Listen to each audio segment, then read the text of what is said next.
would be your message to the leaders of the Seattle area? The message to the leaders in the Seattle area is we got you. You know, reach out to all your resources. We shouldn't be like this with each other. You know, I try not to be disparaging towards, people that are out there doing hard work and ran for office. It's really hard to do. Takes a lot of courage, but listen to your constituents. Come out and volunteer. You know, yes, you're in service. You are getting paid. Come out and learn by doing. I show elected leaders my little red bag. I didn't bring it today, but it's full of crack pipes and fentanyl foil and heroin cookers and tourniquets to do drugs, pipes and foil and cleaners to stick up your, to do drugs that way. And I show it to people and I'm like, do you know that this exists this way? And they're like, give me that. What? And I'm like, you guys got to get out on the ground. You got to get out on the ground and you got to start looking at everybody and hearing, that there's a need for an expansion of approach. But yeah, Sarah Nelson's been out on litter picks, Ann Davidson, Kathy Moore, Bob Kettle, governor candidate Mark Mullet came out with me. Ride along with your police officers, ride along with your fire, ride along with your volunteers, get involved with Rotary, get involved with church. Coalesce, all hands on deck. And something that I'm seeing in some of our I see it in our electeds and our people running for re-election is they get told a million different things about what to do, what to say. And it's too often, and I was guilty of it until I realized that's not who I am, but listen to your gut, listen to who you are and what your truth is and stand by it, because that's far more authentic. And what we want to see is somebody that speaks for the truth, not pandering to what might be blowback, or what might be blowback to maybe a PAC or a funder. If you don't truly believe in that, don't be bought. So what are some of your favorite Seattle spots? Favorite Seattle spots. Okay, I always tell everybody to jump on the ferry and take that cruise over to Bainbridge Island. That's such a great view. That's it, right? That's so it. Great, yeah. You get your chowder, you get your IPA, you get your, while you're on your way over. That's a great place. Yep, and look back on the city. So you go over, it takes about 5 hours round trip. Give yourself the time, come back at sunset.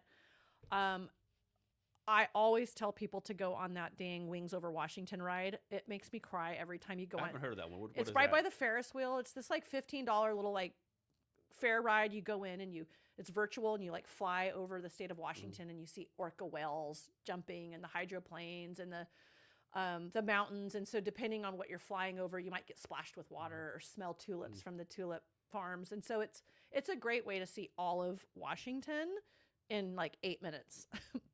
And then restaurant wise, I mean, check out Eat Seattle Tours to get a taste of Seattle, and find your danky hole in the wall bars. There's so many of them here, right? So many great bars here. Yeah.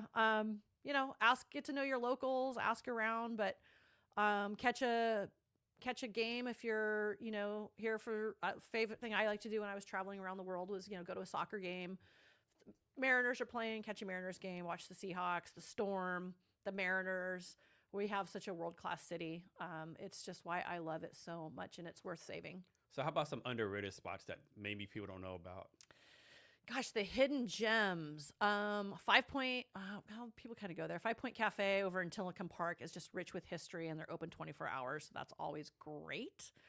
Retro restaurant between 2nd and 3rd on Stewart Street. It's got a whole bar full of music memorabilia. I absolutely love going there for the best burger in Seattle and the coldest beer.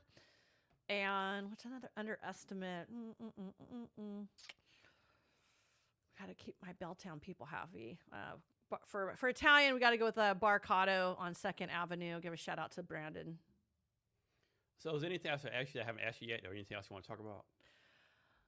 Gosh, how long have we been here? Like almost 2.5 hours. All right. I wish I had some audience participation. Anybody want to text in a question? Now, I think we've, kind of covered it. Vote. Your ballots are in the mail. They're due Tuesday by 8 p.m.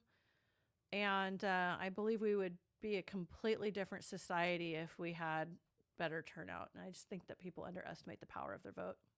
So how can people reach out to you? weheartseattle.org. I'm Andrea Suarez. I'm the founder. I live in Belltown. I'm always available, but my best time to catch me is actually in the field at a litter pick. That's where you find me, is in the field